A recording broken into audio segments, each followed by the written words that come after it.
Toi, fan de manga qui me regarde, je sais ce que c'est de passer des soirées entières, voire des journées entières à fouiller sur internet pour essayer de trouver un manga qui te correspond, un manga qui te fait vibrer, un manga qui te donne des étoiles dans les yeux.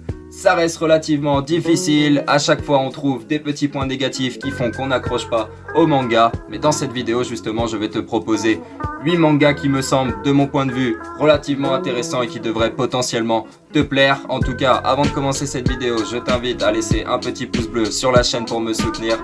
Abonne-toi à la chaîne si ce n'est pas déjà fait.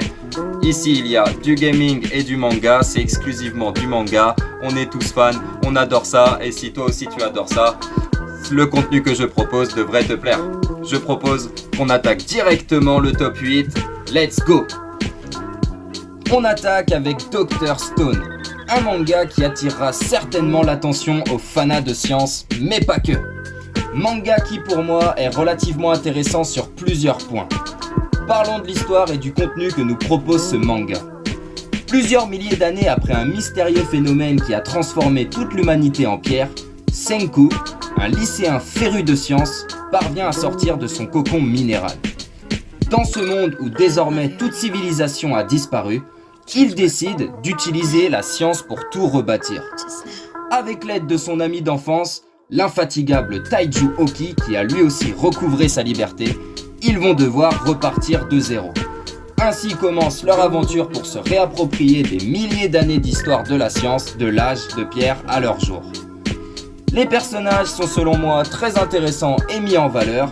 Le but sera bien évidemment d'où provient ce phénomène mystérieux qui a figé l'humanité tout entière en pierre. Regardez et appréciez l'intelligence de Senku qui part à la recherche de vérité. Les histoires post-apocalyptiques demeurent assez courantes, mais Dr. Stone adopte une vision des plus innovantes. Il ne s'agit pas d'une simple histoire de survie avec classiquement la lutte contre la nature. L'humeur est au rire plus qu'à la déprime. Chaque épisode apporte une grande dose de bonne humeur et d'invitation à des ateliers créatifs. La qualité d'animation est également au rendez-vous. Dr. Stone démarre sur une base originale et très fraîche, et l'histoire continue d'offrir son lot de bonnes surprises au fil des épisodes. Je ne peux que vous conseiller de tenter ce manga, quels que soient vos goûts. L'anime contient 24 épisodes actuellement et une saison 2 est en cours. Voici le deuxième manga qui me semble intéressant à voir. Que vous réserve ce manga? Cet anime conte l'histoire d'un adolescent de 16 ans dont le corps a été offert à 12 démons au moment de sa naissance. Son père, le seigneur Daigo, a conclu par le passé un pacte avec eux afin de devenir un puissant seigneur au domaine prospère en échange de ce qui lui appartient.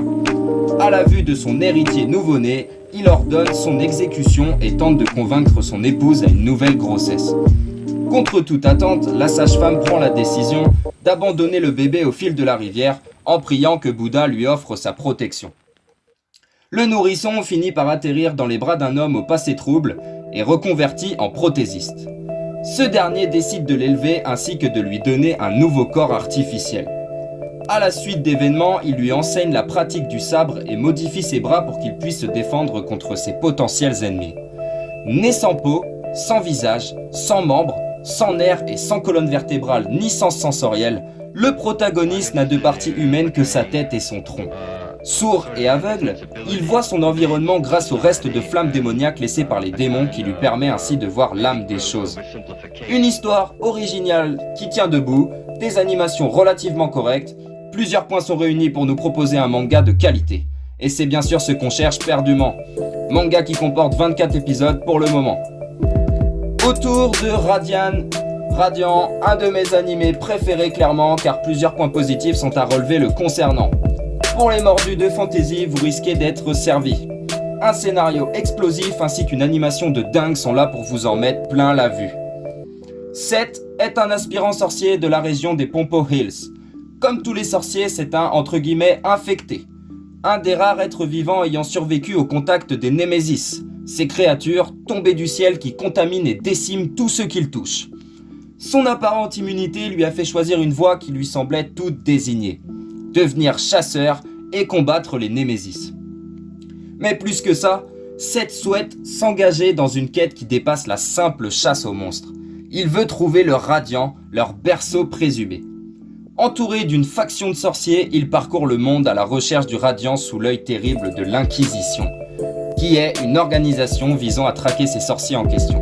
Seth devra faire preuve de courage pour affronter ces colosses qui ne souhaitent qu'une chose, le capturer. Des combats, de la magie, des transformations et des émotions fortes, je vous conseille vivement de ne pas passer à côté. Manga composé de 2 saisons comportant chacune 21 épisodes. Une suite est actuellement en cours. Passons maintenant à The Promised Neverland.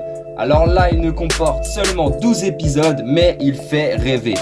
Histoire full originale où trahison et monstres seront de la partie. Manga très prenant dans lequel une multitude de sentiments viendront vous prendre à la gorge.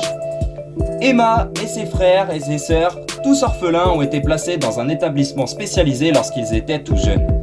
Bien que leur liberté soit limitée et que les règles soient parfois un peu strictes, les enfants mènent une vie heureuse à Gracefield House, et la femme nommée Maman qui s'occupe d'eux leur offre tout l'amour qu'une mère pourrait offrir à ses enfants. Ils sont loin d'imaginer l'abomination qui rôde autour de cet orphelinat. Un soir, après le départ d'une des leurs, Emma et Norman découvrent que les enfants de cet orphelinat sont livrés à des démons, avec le consentement de cette fameuse maman. Pour survivre, ils devront faire preuve d'ingéniosité et tenter de s'échapper. C'est une question de vie ou de mort. Je vous conseille vivement de vous lancer étant donné qu'il est court, il n'est composé que de 12 épisodes pour le moment. Manga suivant, Kimetsu no Yaiba ou Demon Slayer. Je ne m'attendais pas à ça en le regardant, j'ai été époustouflé en suivant de près cette histoire. Manga trash, où le sang coule à flot, des combats bien réalisés, un scénario qui pour moi est bien exploité. Parlons de l'histoire qu'il nous propose. Tanjiro est le fils aîné d'une famille dont le père est décédé. Pour subvenir aux besoins de celle-ci, il part vendre du charbon en ville. Malgré les difficultés de la vie, ils réussissent à trouver un peu de bonheur dans leur quotidien.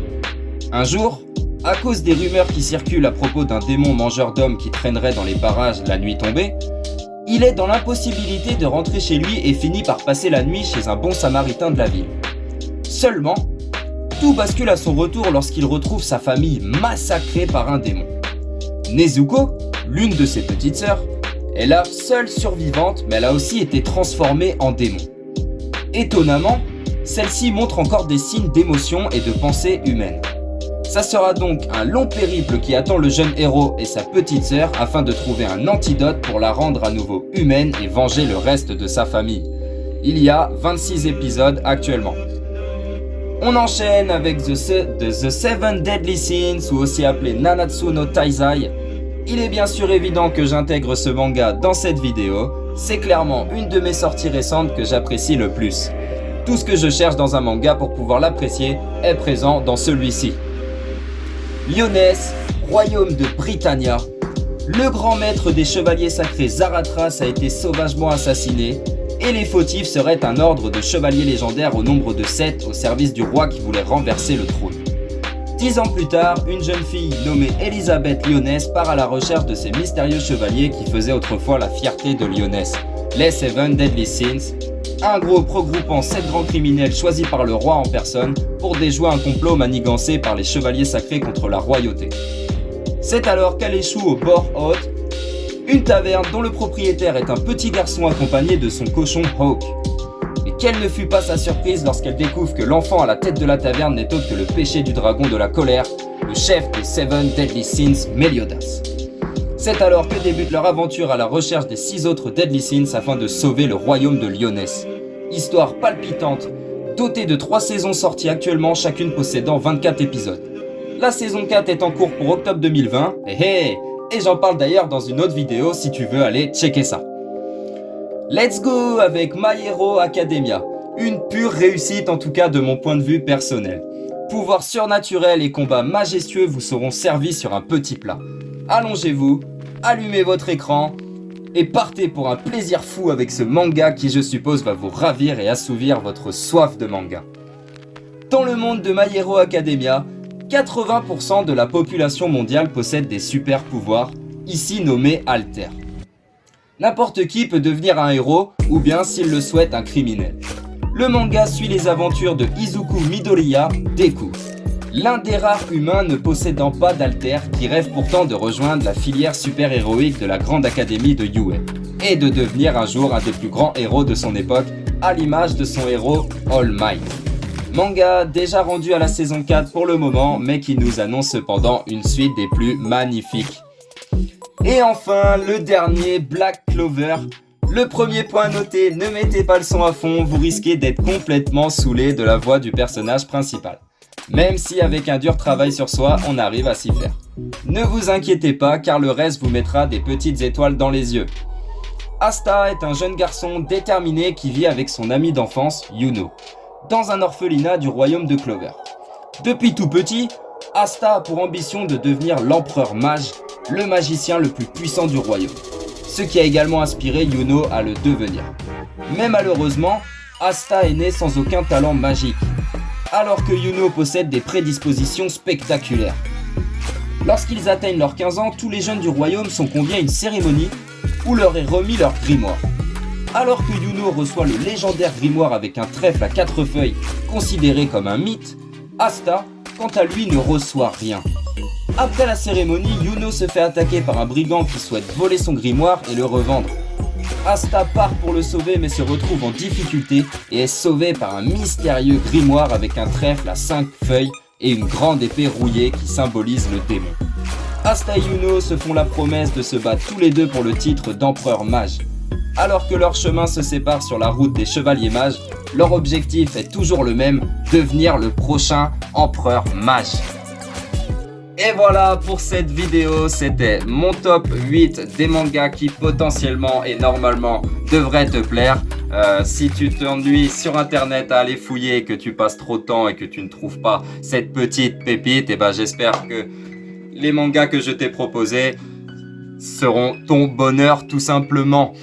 Merci d'avoir regardé la vidéo, j'espère que t'as kiffé et j'espère que du coup tu vas regarder un de ces 8 mangas et que tu vas passer du bon temps. En tout cas, je vous dis à la prochaine pour une prochaine vidéo. Ciao!